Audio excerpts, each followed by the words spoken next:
안녕하세요. 철벽경제학 김민수입니다. 며칠 전에 있었던 22년 지방직 7급 여러분하고 같이 좀 풀이를 해보겠습니다. 그 전에 이제 여러분 국가직이 있었는데 국가직하고 좀 패턴이 비슷해요.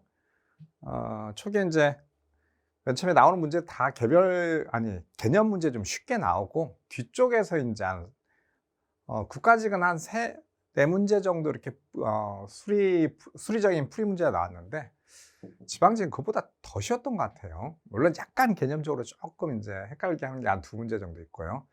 전반적으로 좀 쉬웠습니다. 원래 지방직이 조금 그나마 경제학을 쉽게 내는데 워낙에 이제 지방직 하시는 분들이 경제학이 이제 힘들어갖고 피하다 보니까 의도적으로 좀 쉽게 내는 것 같아요.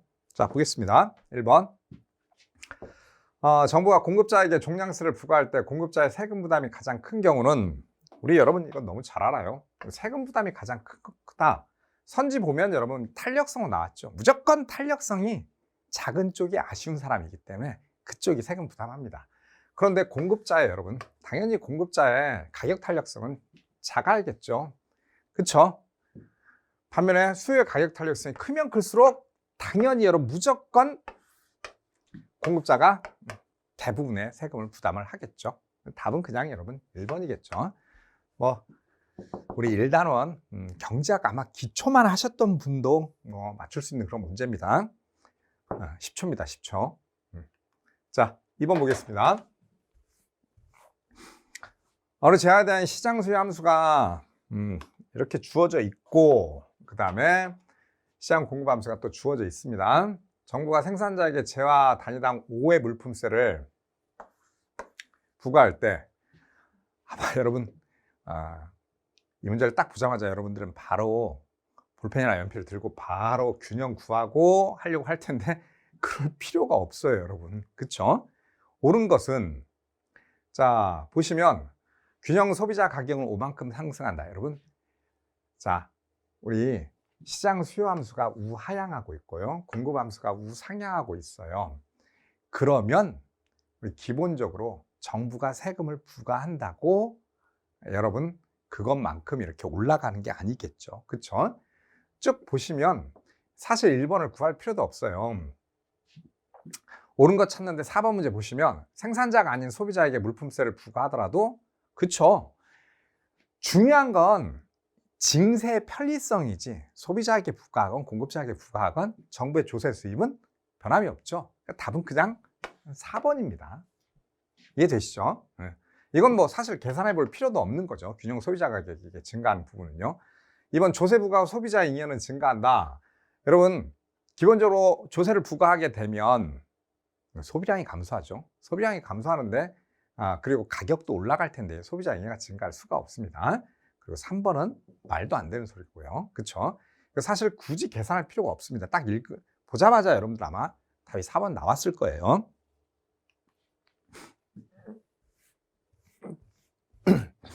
자, 3번 보겠습니다.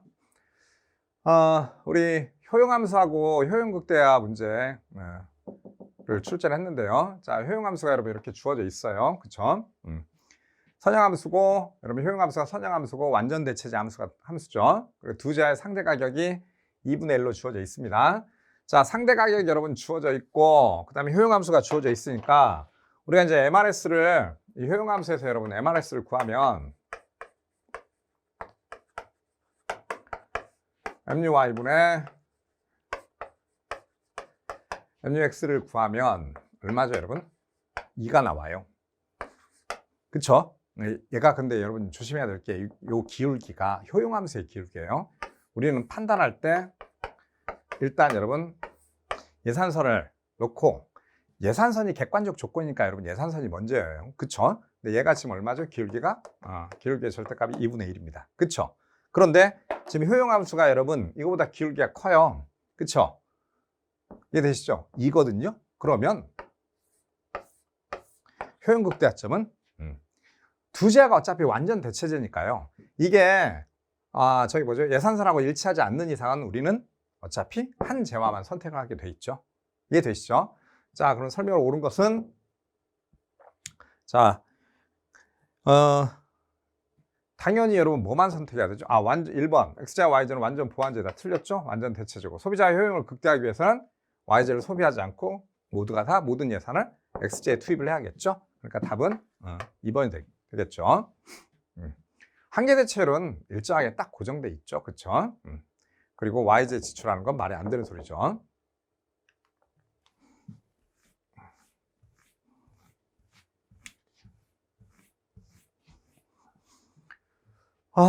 우리 지난 국가직에서도 환율결정 이론에서 구매력 평가설이 나왔는데 똑같이 여러분 지방직에서도 구매력 평가설이 나왔습니다. 사실 환율결정 이론 중에서 가장 쉽잖아요. 그쵸? 일반적으로 이제 수리 문제로 나면 이자율 평가설이 나오는데 개념적으로는 이제 구매력 평가설이 많이 나오죠. 자, 그런데 옳지 않은 것 이렇게 나와 있습니다.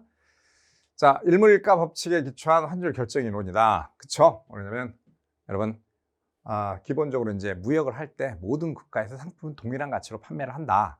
그러면 동일한 가치로 판매한다고 할 때 환율이라고 하는 것들 자체가 두 국가의 물가 차이가 곧 명목 환율이 된다라고 얘기를 합니다.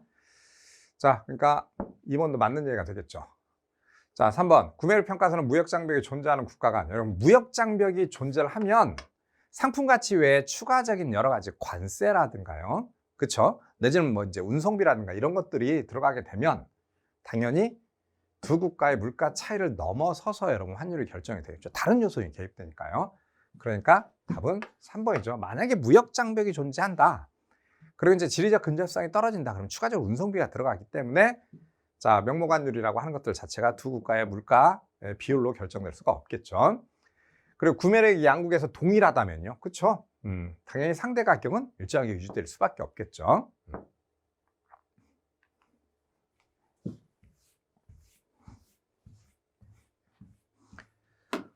5번 문제 보겠습니다.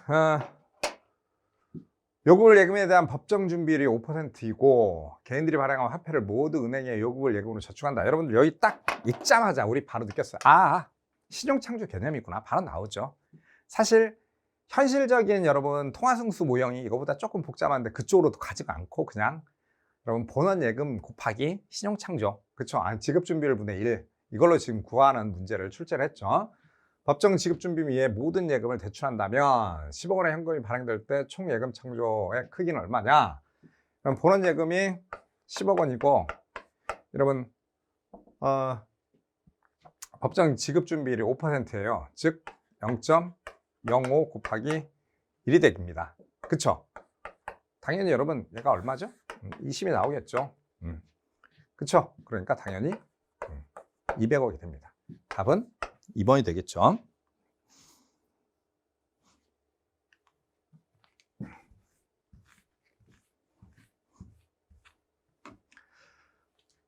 너무 쉬워서 아마 바로바로 풀이를 할 텐데 6번 문제 여러분 조금 우리가 배우던 방식하고 조금 다른 형태로 냈어요. 약간 헷갈리게 하려고 하는 의도가 있었는데요. 자, 보겠습니다. 두 자에 대한 소비자의 선호를 나타내는 무차별 곡선에서 한 재화의 가격 변화 효과는 소득 변화 대체 효과로 나타난다. 자, 이에 대한 설명을 옳지 않은 것은 자, 보시면 1번 열등제와 기편제의 가격 효과는 모두 음이다. 보시면 여러분 일반적으로 이제 여러분들 쉽게 이해하기 위해서 책마다 약간씩 다르게 서술을 하는데요. 우리가 자, 가격 효과 있죠. 가격 효과 이꼴 대체 효과 플러스 소득 효과라고 이렇게 얘기를 하잖아요. 근데 여러분 알다시피 대체 효과는 방향이 결정돼 있어요. 그쵸? 얘는 기본적으로 가격과 완벽하게 그러니까 이제 수요 곡선이 우하향하는 상황에서요. 그쵸? 무차별 곡선도 우하향한다고 써 있고. 그쵸? 그러니까 얘는 이제 방향이 결정돼 있는데 얘는 이제 소득 효과는 재화의 성격에 따라서 정상제, 열등제, 기편제의 성격에 따라서 달라지겠죠. 자, 그러면 여기서 이제 우리가 얘가 여러분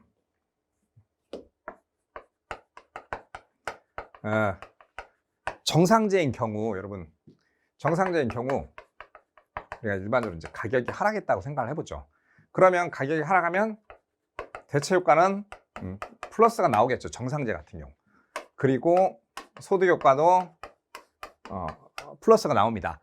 자, 그런데 그 결과는 여러분 이제 플러스 값이 나오는데 여기 보시면 이번에 여러분 이런 식의 표현이 써 있어요. 정상제 가격 변화에 대안이라는 표현이 써 있거든요.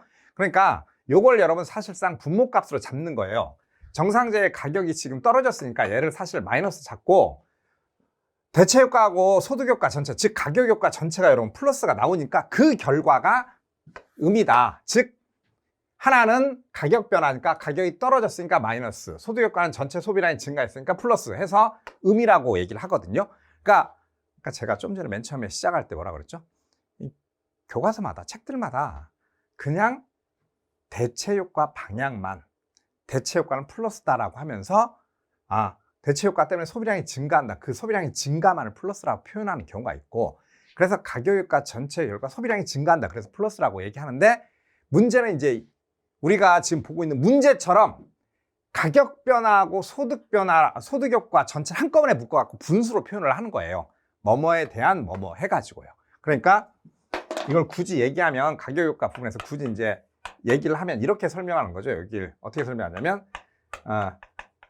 가격 변화는 즉 하락을 했죠. 그러니까 마이너스가 되는 거고, 반면에 가격 효과에 대한 수요량은 증가를 했기 때문에 이건 마이너스다. 이렇게 이제 설명하는 방식이 다 선지를 그런 형식으로 냈어요, 여러분. 이해되시죠? 그러면 이제 정상제 쓴 김에 3번까지 보겠습니다. 정상제 가격 변화된 대체 효과도 똑같이 여러분 음이라고 얘기할 수 있겠죠. 왜냐면 가격은 떨어졌는데 대체 효과로 소비량이 증가하니까요. 그러니까 2번, 3번은 맞게 됩니다. 자, 그리고 더불어 한 김에 그냥 해보죠. 열등제.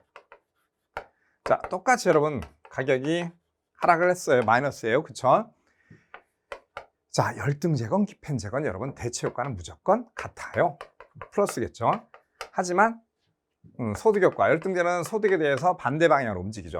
마이너스가 나는데 전체 값은 여러분 어떻게 되죠? 여전히 대체 효과가 크기 때문에 플러스가 나온다. 그쵸? 그리고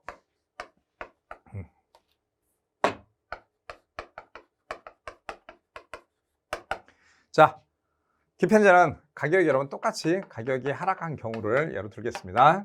자, 똑같죠? 기펜제도 열등제 일종이고 수요 법칙이 적용되기 때문에 대체 효과가 여러분 똑같이 가격 하락에 대해서 플러스 나옵니다. 그런데 열등제이기 때문에 소득 효과는 마이너스가 나옵니다.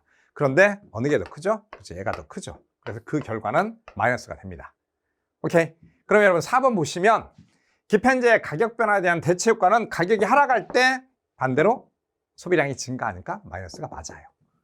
자, 그러면 자, 열등제의 가격 효과는 음이 맞아요. 왜냐하면 다시 보겠습니다. 가격이 하락할 때 전체 소비량이 이제 플러스가 됐어요. 그런데 기펜제 봐보세요. 가격이 하락할 때 소비량이 어떻게 됐죠? 소비량이요? 똑같이 하락 마이너스 마이너스. 그런데 여기 보시면 기펜제의 가격 효과는 음이다. 그러니까 기펜제는 이게 음이 아니라 플러스가 나오겠죠. 그래서 답이 1번이 되겠죠. 일부러 조금 이제 다른 방식으로 서술을 해놨거든요. 의도적인 것 같아요. 개념 문제만 이제 내다 보니까 이제 앞쪽에 너무 쉬웠기 때문에 학생들도 너무 쉽게 이제 하고 가지 않았을까 이런 생각 좀 들고요. 그런 형태로 이제 약간은 이제 함정을 판 것 같습니다.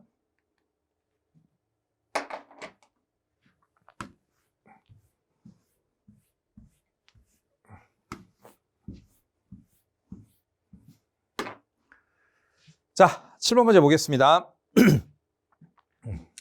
x제 한계의 요인이 y이고 y제 한계의 요인이 x이며 예산서는 이렇게 주어져 있습니다. 이때 x제 수요함수, 원래 이제 난이도가 높은 문제는 구체적인 수식을 주고 나서 이제 수요함수를 구하라고 되어 있는데 그런 형태로 내지 않고 그냥 개념으로 봤거든요. 개념으로만. 그럼 x제, 여러분 우리가 요걸 보고 수요함수가 u 이꼴 xy구나, 즉 2차동차 CD 함수구나 라고 하는 것들을 바로 눈치채셨으면 그러면 이제 뭐 바로 이걸 통해서 여러분 우리가 즉각적으로 이걸 가지고 수요함수를 구할 수가 있겠죠. 사실 원래는 효용극대화 논리를 여러분 예산선에 구해 가지고 정리를 x면 x제로, y면 y제로 이렇게 정리를 하는 게 정석인데 우리 뭐 문제풀이 시간이 부족하기 때문에 그냥 다 암기하고 계셨을 거예요. 그러면 x제 수하면서 x는 우리가 이제 여기 차수를 알파, 베타라고 하면 알파 플러스 베타 곱하기 px 분의 알파 곱하기 여기는 이제 예산의 전체 예산의 합을 2로 했으니까 알파 곱하기 2 이렇게 해주겠죠. 그쵸? 그런데 각각의 차수가 1, 1, 즉 2차 동차함수잖아요. 그러니까 얘는 지금 어떻게 됩니까? 2에, 그쵸? px에 알파가 1이니까요. 그냥 2가 되겠죠. 이거 그냥 완벽하게 우리 수함수 구하는 가장 기초적인 형태의 문제죠. 8번 문제 보겠습니다. 각국의 명목 GDP는 560, 실질 GDP는 140, 요구불 예금이 200, 그 다음에 현금 통화 비율. 원래 일반적으로 아래쪽에 가로에 이제 각주를 보면 현금 예금 비율이라고 써주는 게 맞는데 통화 비율이라고 써놓고 약간 이제 착각하게 좀 한 것 같아요. 0.4일 때 각국 경제 물가 수준과 화폐 유통 속도를 바르게 연결한 것은 여러분 맨 처음에 물가 수준은 여러분 명목 GDP하고 실질 GDP가 나와 있으니까요. 실질 GDP분의 명목 GDP 하면 그리고 곱하기 100이죠. 정확히 얘기하면 이제 GDP 디플레이터 이제 개념이겠죠. 140분의 560, 즉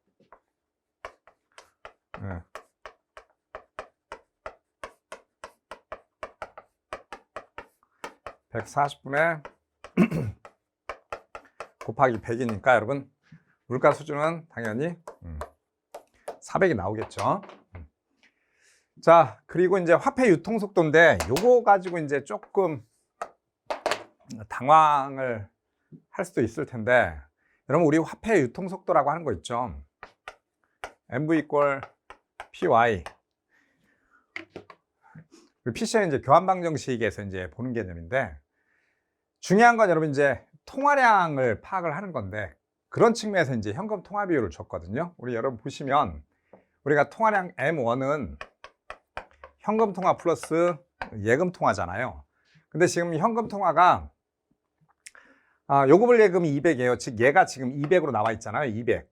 얘가 200이고 그런데 D분의 C가 지금 0.4라고 돼 있잖아요.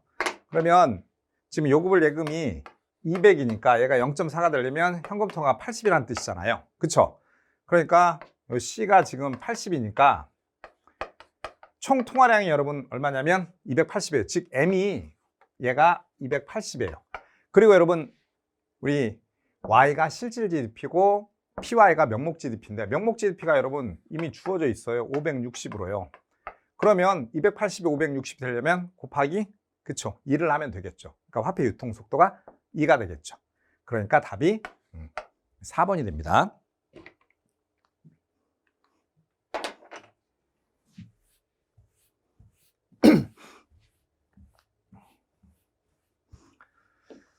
자, 9번 문제 보겠습니다. 솔로 모형 나와 있는데요.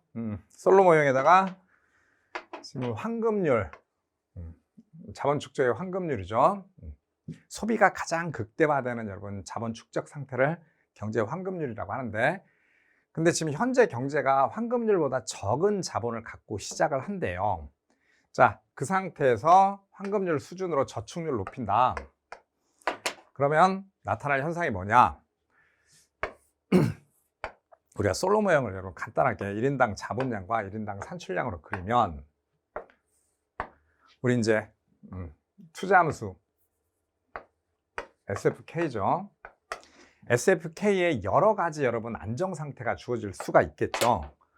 안정 상태가 이런 형태의 이제 안전 상태가 주어질 수가 있는데 그 상태에서 여러분 이제 우리가 이제 FK가 있다고 가정을 하면 소비가 가장 극대화되는 수준을 찾는다고 하는 건 여러분 우리가 안정 상태에서 얘는 지금 무엇과 같죠?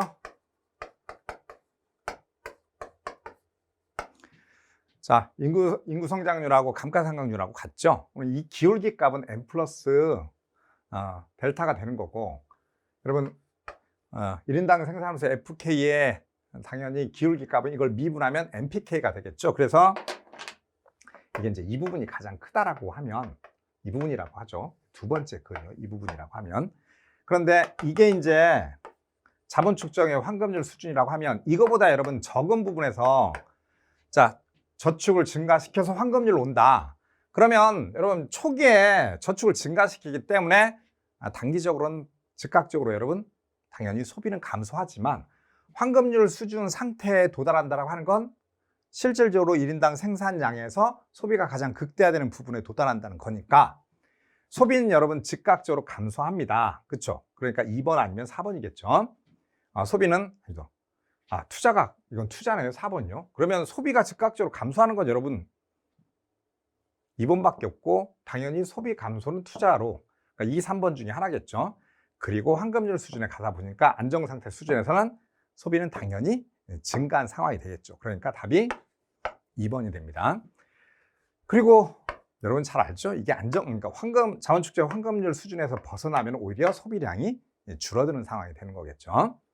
요 개념을 이제 정확히 알고 계시면 뭐 그냥 바로 저야 이제 풀이를 위해서 그림을 그렸지만 여러분들 머릿속에 아마 이 그림이 있을 거예요. 그쵸?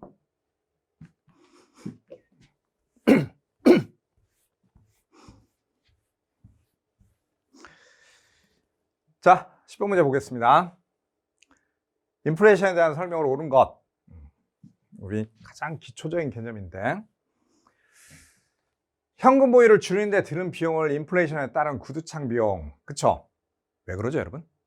인플레이션이 발생할 때 그러면 인플레이션이 발생하면 명목이자율도 올라간다라고 하는 걸 우리가 알아요. 그러니까 되도록이면 현금 보유를 줄이고 은행에 돈을 맡겨야겠죠. 그러면 현금이 필요할 때 은행을 계속 왔다 갔다 해야 됩니다.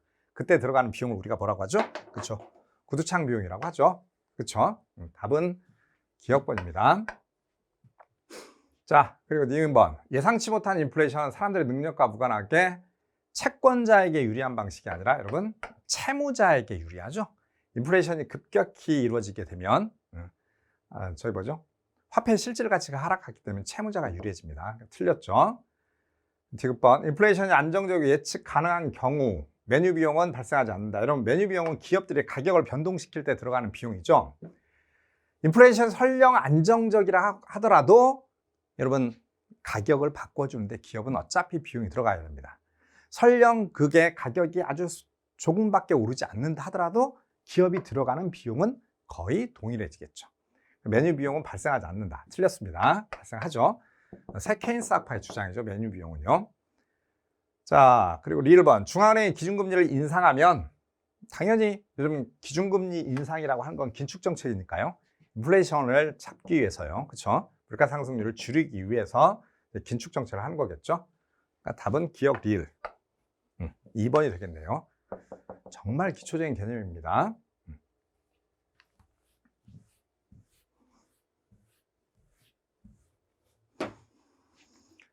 자, 11번 문제 보겠습니다. 어느 재화시장의 시장 수요 곡선은 Q= 30만 원에서 P로 주어져 있다.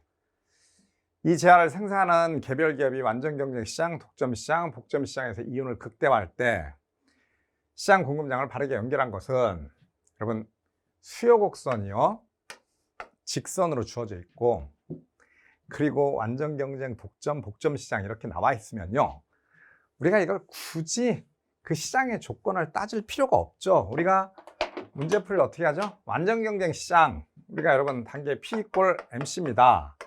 근데 지금 한계 비용이 0으로 주어져 있어요. 그러면 P = MC라고 할 때 P는 30-Q인데 얘가 0이면 산출량은 저 무조건 30개가 되겠죠. 그런데 이 산출량을 가지고 여러분 우리가 판단할 수가 있겠죠. 완전 경쟁 시장에서 산출량이 30개면 여러분 수요 곡선이 직선, 즉 자 1참수로 주어졌으면 독점은 여러분 뭐죠? 독점 산출량은 무조건 2분의 1이 됩니다. 그러니까 몇 개가 되는 거죠? 15개가 되고 여러분 쿠르노 복점 있죠? 과점 시장이죠? 산출량은 3분의 2가 됩니다. 그러니까 30개의 3분의 2는 20개가 되겠죠. 그렇죠? 그러니까 답이 4번입니다.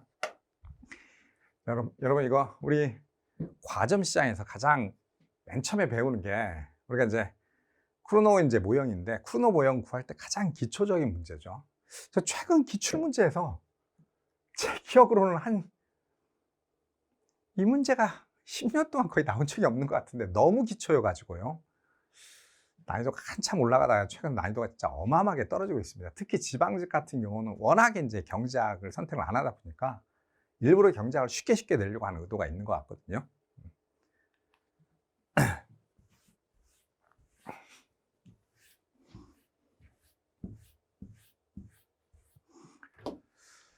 (12번) 문제 보겠습니다.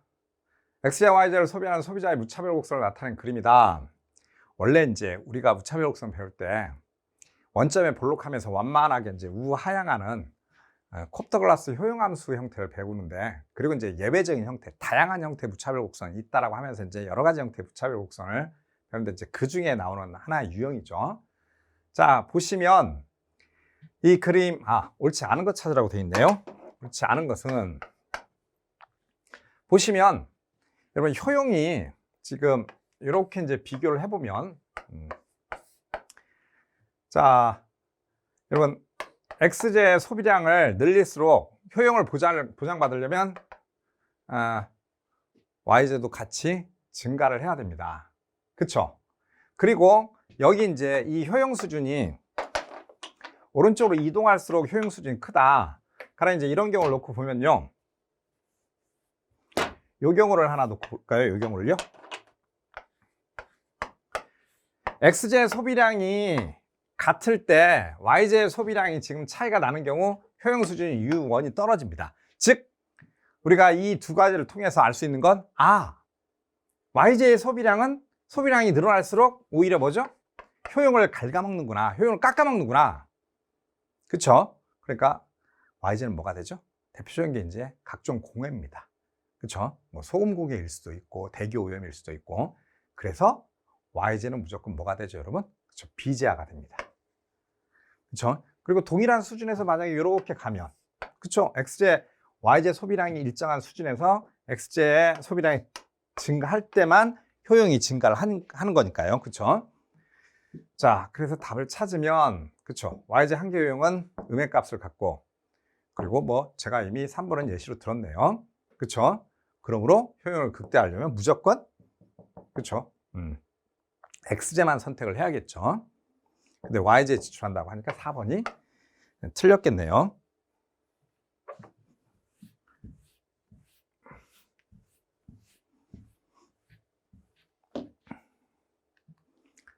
자, 13번 문제 보겠습니다. 그냥 피셔 효과 나왔는데요. 너무 쉽게 나왔습니다. 올해 실질 이자율이 3%이고 명목 이자율이 6%입니다. 내년에 기대 인플레이션은 어떻게 되느냐? 기대 인플레이션은 명목 이자율 마이너스, 자, 실질 이자율 6%, 3%. 당연히 뭐죠? 3%가 되겠죠. 그쵸? 너무 뻔한 문제입니다. 그쵸?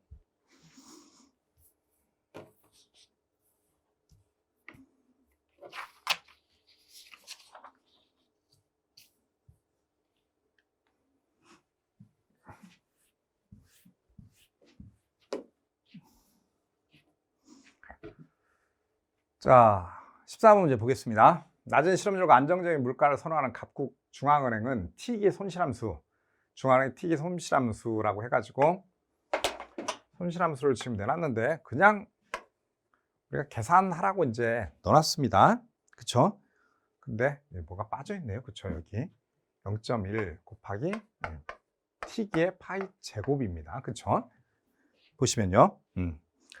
중앙은행 인플레이션을 1로 예상했으나 실현된 인플레이션이 5일 때 손실 규모는 얼마이냐? 그러면서 이제 필립스 곡선을, 여기 이제 파이가 이제 인플레이션 물가 상승률이니까요. 필립스 곡선을 지금 넣어놨거든요. 자, 그러면 우리가 주어진 상태에서 필립스 곡선을 가지고 이제 우리가 이제 손실함수에서 여러분 지금 보시면 실업이 들어가 있거든요. 그래서 실업률을 지금 계산을 해줘야 됩니다. T기의 예상 물가 상승률 마이너스 4에 실업률, 실제 실업률에다 자연 실업률 4가 이렇게 써 있네요. 자, 보시면 원래 이제 예상은 1이었는데 얘가 5가 됐어요, 여러분. 그쵸? 그럼 물가가 많이 올라간 거잖아요. 그쵸? 그러면 실제 실업률이 지금 얼마가 됐다는 거죠? 얘가 이제 여러분 플러스 4가 돼야 되잖아요. 그쵸? 그러면 얘는 당연히 얼마가 나오는 거죠, 여러분? 그쵸? 실업률이 지금 3%가 나온다는 거잖아요. 그쵸? 그럼 마이너스 1에 플러스 4 해서 지금 실제 인플레이션이 이제 5가 됐겠죠. 그러면 이제 우리가 당시에 실업률이 3%가 되는구나 라고 하는 걸 이제 우리가 판단할 수가 있겠죠. 요걸 이제 그대로 여러분 손실함수에서 대입을 하면 T기의 손실함수는 자 실업률 UT 플러스 0.1에 T기의 파이 제곱입니다. 그러면 얘가 지금 여러분 얼마죠? 3%에다가 얘가 지금 T기의 물가 상승률이 여러분 보시면 5%인데 제곱이니까 5, 25잖아요. 얘가 25인데 여기에 0.1이니까 2.5가 되겠죠. 그쵸? 플러스 하면 5.5가 나오겠네요. 그러니까 답이 3번이 됩니다.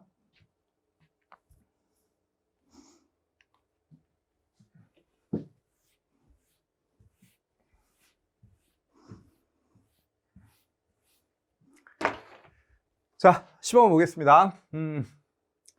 각국갈국에서 XJ를 독점 생산하는 기업이 있다. XJ에 대한 수요의 가격 탄력성은 갑국에서 2이고 을국에서는 3이다. 지금 여러분 두 국가에서 XJ를 독점 생산한다고 되어 있는데 이거 사실 지역에 따른 가격 차별, 즉 독점 기업의 3급 가격 차별 문제겠죠. 그렇죠? 근데 주어진 조건이 여러분 보시면 탄력성이 나와 있어요. 그렇죠? 수요의 가격 탄력성이 나와 있으니까 우리가 3급 가격 차별을 구할 때 우리가 이제 A 지역하고 B 지역에서 수요 탄력성이 다른 경우 이제 다른 가격을 받겠죠. 그래서 3급 가격 차별 조건이 이렇게 되는데 이걸 이제 아모르소 로빈슨 공식으로 바꿔가지고 여러분 어떻게 하죠? PA 1 마이너스 F분의 1은 PB 1 마이너스 그 지역의 이제 수요 탄력성이죠. 이렇게 바꿔가지고 계산을 하죠. 요걸 이제 여기 대입해서 이제 구해봐라. 이제 이런 형태의 문제입니다. 자, 그런데 갑국에서 XJ를 지금 얼마에 판매하고 있냐? 1200입니다. 그리고 1 마이너스 여러분 얼마죠? 지금 갑국의 탄력성이 2분의 1이잖아요. 그러면 요 값이 당연히 여러분 2분의 1이니까 600이 되겠죠. 그러면 여러분 을국에서도 기본적으로 이제 전체 합이 600이 나와야겠죠. 근데 지금 보시면 여기 이제 PB는 아직 우리가 안 구했고 1-3분의 1입니다. 그럼 얘가 이제 3분의 2잖아요. 3분의 2를 곱해줬을 때 600이 되는 값은 당연히 PB는 여러분 얼마죠? 900이 되겠죠. 그래야만 이 값이 똑같이 600으로 맞아 들어갈 수가 있겠죠. 그렇죠? 그러니까 을국에서 판매 가격은 자 1번 900이 됩니다.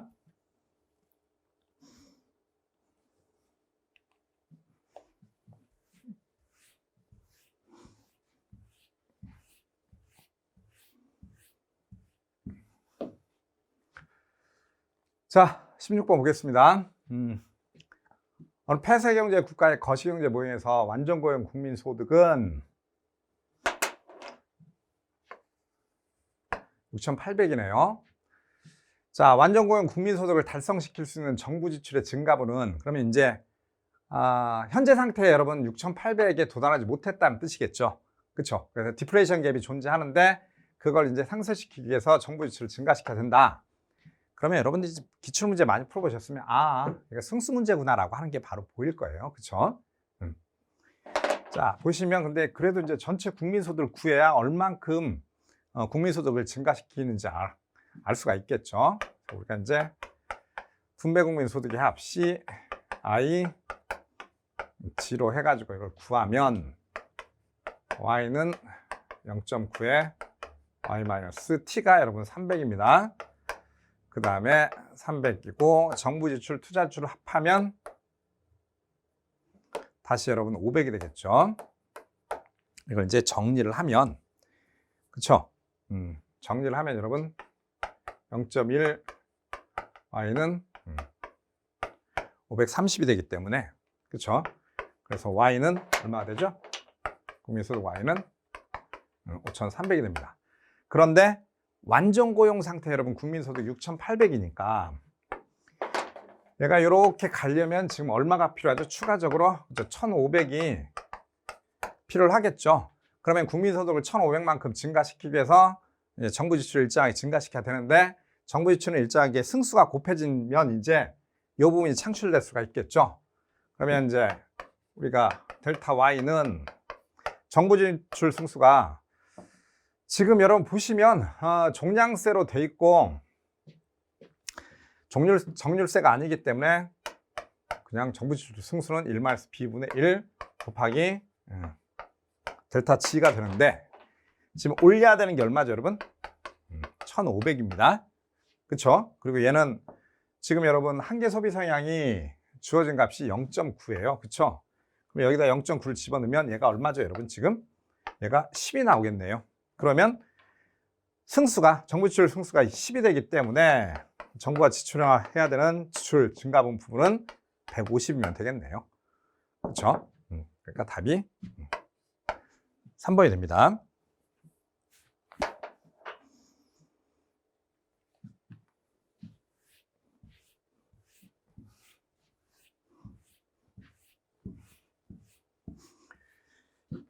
자, 17번 보겠습니다. 재고 투자에 대한 설명으로 옳은 것만을 모두 고르면, 자, 여러분 우리 투자를 크게 여러분 고정 투자, 그다음에 재고 투자 이렇게 나누잖아요. 그렇죠? 그다음에 이쪽은 기업 고정 투자가 있고 그다음에 주택 투자 이렇게 또 나누잖아요. 그렇죠? 재고 투자 개념이 투자 이론 맨 끝쪽에 나오는데 조금 더 어렵게 돼도 될 것 같은데 너무 쉽게 냈어요. 자, 보시면 중간 생산물에 대한 재고 투자는 해당 연도 GDP에 포함된다. 여러분, 재고 투자는 그게 중간 생산물이건 최종 생산물이면 여러분 재고는 무조건 해당 연도 GDP에 들어가겠죠. 그렇죠? 너무나 당연한 얘기죠. 그다음에 이제 생산의 평탄화, 평준화라고 하는데요. 여러분 아시죠? 기본적으로 이제 기업은 판매량이 여러분 분기별 월마다 조금씩 달라요. 그런데 그 판매량에 따라서 기업이 산출량을 맞추면 한계 비용이 증가하는 경우가 발생하죠.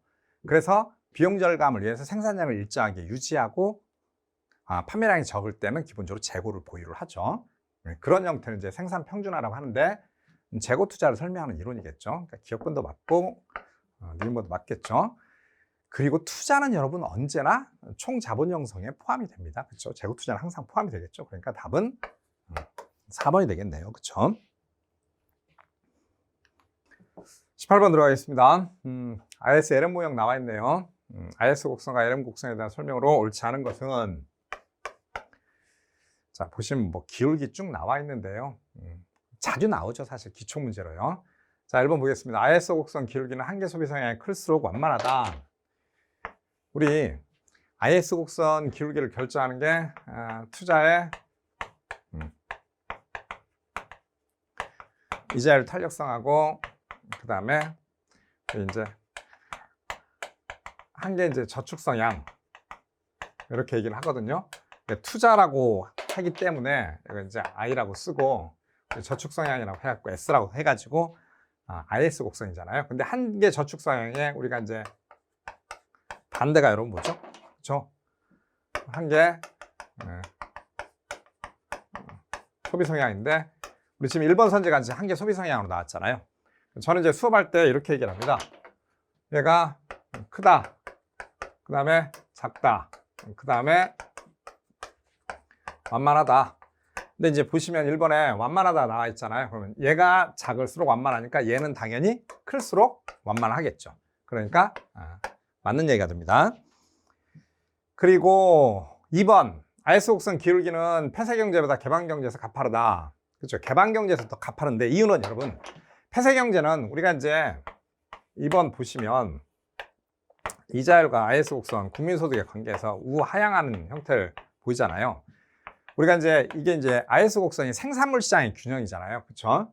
투자하고 저축이 이루어지는 균형값을 얘기하는데 이 부분이 사실 소비하고 여러분 투자를 의미하는 건데 개방경제에선 여러분 우리 이자율이 낮으면 기본적으로 저축은 줄고 소비가 증가할 수 있는데 개방경제에선 여러분 소비 부분이 해외, 즉 해외 상품, 수입품으로 일부 빠져나가죠. 그렇죠? 그러니까 개방경제가 더 가파를 수밖에 없습니다. 자, 그래서 3번 투기적 화폐 수요를 중시하는 케인스 학파는 LM 곡선이 완만한 형태. 그렇죠? 왜냐면 우리 LM 곡선은 화폐 수요에 우리 이자율 탄력성과 그 다음에 화폐 수요의 소득 탄력성이 결정하는데 이게 이제 똑같습니다, 여러분. IS 곡선하고 크다, 그 다음에 작다, 완만하다 이렇게 얘기를 하죠. 그런데 이제 케인스 학파는 IS 곡선을 이자율과 국민소득의 관계에서 IS 곡선은 상당히 가파르다고 얘기를 하고 그리고 이제 LM 곡선은 이렇게 완만하다고 얘기하죠. 이렇게 얘기를 하기 때문에 재정정책의 효과가 상대적으로 통화정책의 효과보다 더 크다라고 얘기를 합니다. 자, 그리고 4번에 화폐 공급이 외생적으로 결정될 때 여러분 외생적으로 결정된다라고 하는 건 여러분 화폐 공급의 주체는 어차피 중앙은행이잖아요. 그래서 이제 우리 케인스의 유동성 선호 모형에서 여러분 우리가 이제 이자율과 통화량 얘기할 때 화폐 공급이 이렇게 외생적으로 중앙은행이 이제 통제하고 있다 이렇게 모형을 얘기하잖아요. 그러면 이자율의 상승과 하락과 무관하게 이제 화폐 공급이 주어져 있는데 그때 이제 이자율을 결정하는 건 케인스 모형에서 여러분 아시겠지만 화폐 수요입니다. 그렇죠? 자, 그런데 외생적으로 결정되보다 이자율에 대한 증감수다. 만약에 여러분 화폐 이 유동성 선호 모형에서 우리 화폐 공급 곡선이 조금이라도 완만한 형태로 올라간다. 그러면 여러분 동일하게 우리가 화폐 수요가 증가한다고 가정을 해보자고요. 화폐 수요가 이렇게 증가할 때 이자율 상승폭이 화폐 공급이 여러분 중앙은행이 통제하고 있는 상황에서는 이자율 상승폭이 이렇게 커져요. 그런데 외생적으로 주어진 상황이면 이자율 상승할 때 추가적으로 화폐 공급량이 증가하기 때문에 이자율 상승폭이 제약될 수밖에 없겠죠. 만약 이자율 상승폭이 이렇게 제약되면 LM 곡선은 여러분 더 완만해져야 됩니다. 그렇죠? 그런데 여기 가파르다고 하니까 틀렸습니다. 그래서 답이 4번이 됩니다. 19번 보겠습니다. 노동 L과 자본 K를 이용하여 재화를 생산하는 어느 기업의 생산함수는 Q 이퀄 LK로 주어져 있다.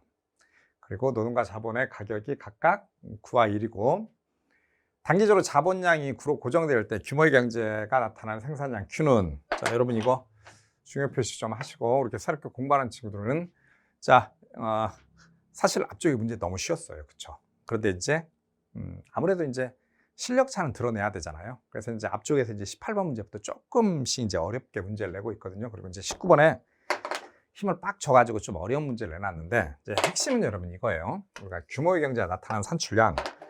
근데 자 우리가 규모의 경제라고 할 때 산출량과 여러분 비용의 관계에서 규모의 경제는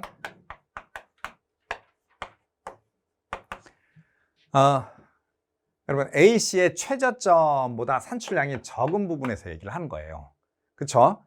그러면 우리가 주어진 조건에서 여러분 사실 A씨를 구해가지고 A씨를 0으로 놓고 생산함수를 이제 변형을 해야 되거든요. 일단 주어진 생산함수에서 첫 번째가 이제 주어진 생산함수하고 비용함수를 이제 만들어야 되거든요. 일단 생산함수가 Q는 LK라고 돼 있는데 우리 이제 주어진 조건, 즉 여러분 보시면 지금 자본량이 단기에 9로 고정돼 있다고 돼 있어요. 그럼 이걸 이제 정리를 하면 Q는 3루트 L이 됩니다. 그렇죠? 그리고 이제 우리가 생산함수를 이제 TC라고 생산비 함수였죠. TC를 만들면 TC가 WL 플러스 RK니까 이게 지금 보시면 임금이 여러분 9라고 나와 있죠. 그러니까 9L에다가 이자율 R은 자본의 가격 R은 1이니까 1, 그러니까 그냥 K라고 쓰면 되는데 단계 K가 지금 9로 고정돼 있으니까 9라고 쓰면 돼요. 그렇죠? 근데 여러분 이제 우리가 총 비용을 구했는데 우리 여러분 앞쪽에서 맨 처음에 전자한 게 뭐였죠? 산출량과 비용의 관계로 만들어줘야 됐잖아요. 근데 TC가 지금 생산요소의 가격과 생산요소의 수량으로 표현되어 있잖아요. 그럼 얘를 지금 Q의 함수로 변형해야 돼요. 그런데 여기 보면 여러분 생산함수가 Q로 나와 있어요. 그러니까 얘를 변형을 해서 여기 지금 L이라고 하는 생산요소가 있으니까 이걸 L로 변형해서 여기다 집어 넣으면 되겠죠. 그러면 L은 루트를 벗겨줘야 되니까 양변에 제곱을 하면 Q제곱 그 다음에 3루트 L을 변형을 하면 여러분 9가 나오겠죠. 그래서 9분의 Q제곱이 됩니다. 얘를 이제 여기다 집어 넣으면 되겠죠. 집어 넣으면 TC는 따로 쓸 필요가 없겠죠. 이걸 집어 넣으면 9, 9 지워지니까 Q제곱 플러스 9가 되겠죠. 그리고 이제 여기서 여러분 이제 이걸 가지고 우리가 이제 AC를 구하면 되겠죠. AC는 TC를 Q로 나눠주면 되잖아요. 그렇죠. 얘를 이제 Q로 나눠주면 되니까 AC는 Q 플러스 Q분의 9가 되고 요걸 가지고 여러분 이제 AC를 미분해서 0으로 만들면 우리가 요 평균 비용에 여러분 최저점을 구할 수가 있겠죠. 그렇죠? 그러면 AC를 미분하면 이게 이제 Q의 마이너스 1승이잖아요. 그래서 AC를 미분하면 1 마이너스 뭐죠? Q의 마이너스 2승 이꼴 이제 제로가 되는 거죠. 그러니까 이걸 쓰면 여러분 1 마이너스 9의 Q제곱분의 9가 이제 0이 되는 건데 얘가 여러분 이제 1이 돼야 되잖아요. 1이. 그쵸? 그래서 Q제곱분의 9가 1. 그러면 여러분 9는 Q제곱이니까 Q는 뭐죠? 3이 되겠네요. 근데 여기 여러분 보시면 요 최저점이 이제 얘가 이제 3이라는 거잖아요. 그러면 규모의 경제가 이루어지면 산출량은 당연히 3보다는 작은 상태가 되겠죠. 생산량 3은 뭐죠? 생산비가 최저가 되는 산출량 부분이고 3보다 작을 때 산출량을 증가시키면 규모 경제를 이룰 수 있다. 그러니까 답이 1번. 즉 산출량은 3보다 적어야 된다고 성립하게 됩니다. 조금 이제 난이도가 높은 문제에서 나오는 유형인데요. 풀이 방법을 좀 기억을 좀 해놓으시면 좋을 것 같거든요. 앞으로 공부하시는 분들은 좀 연습을 좀 하셔야 됩니다.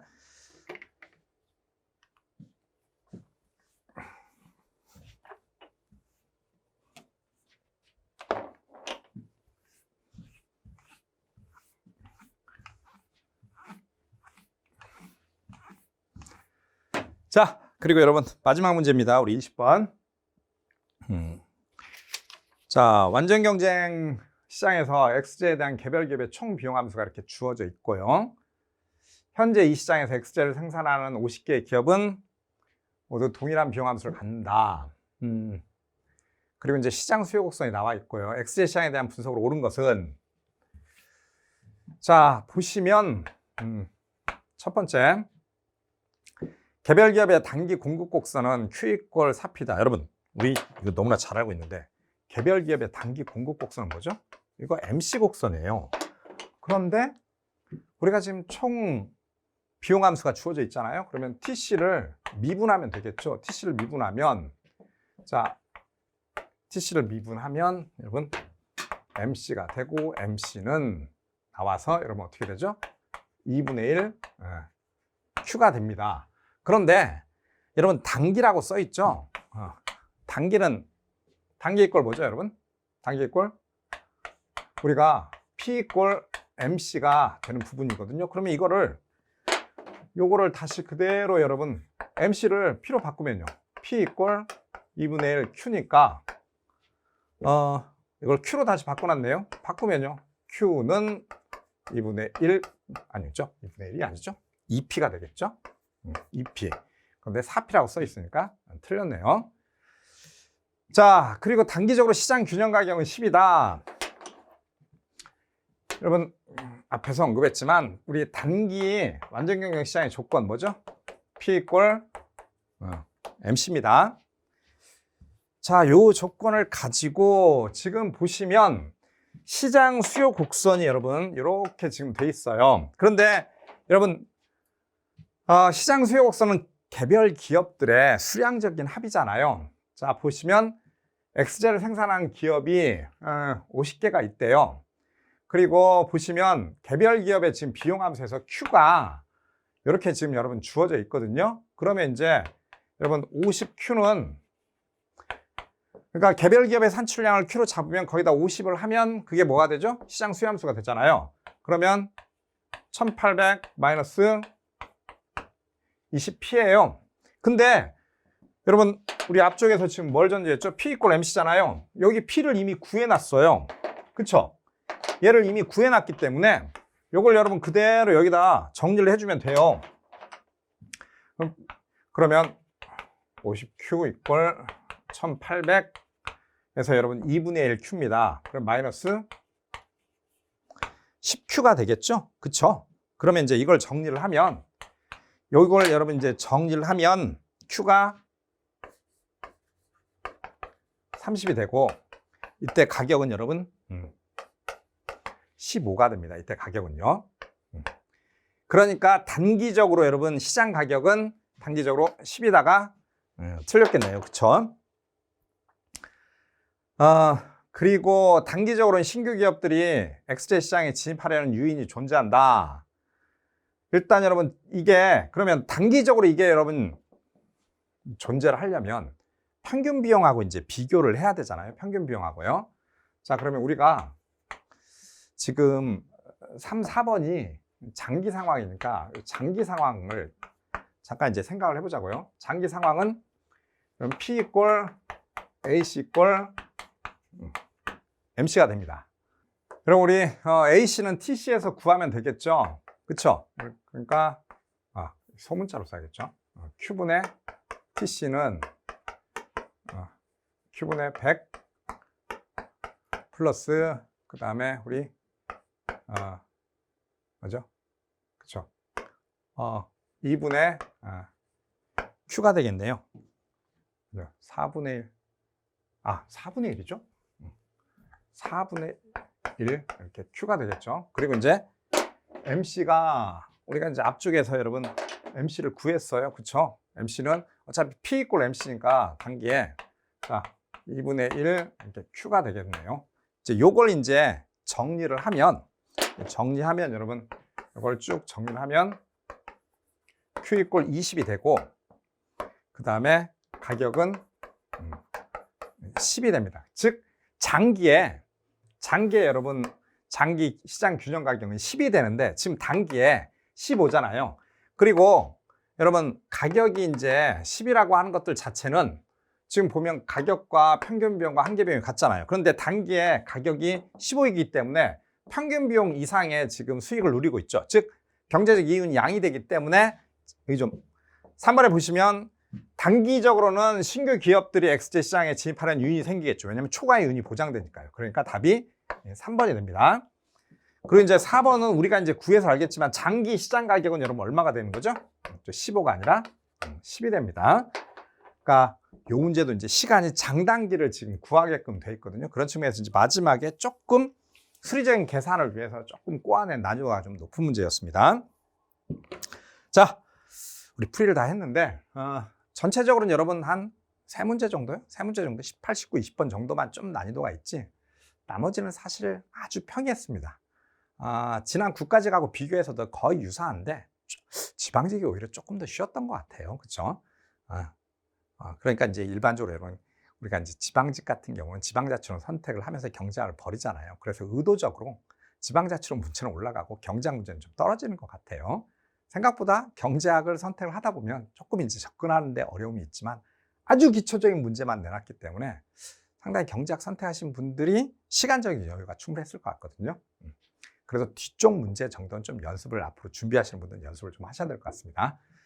수고하셨습니다. 또 다음 해설 강의 때 뵙겠습니다.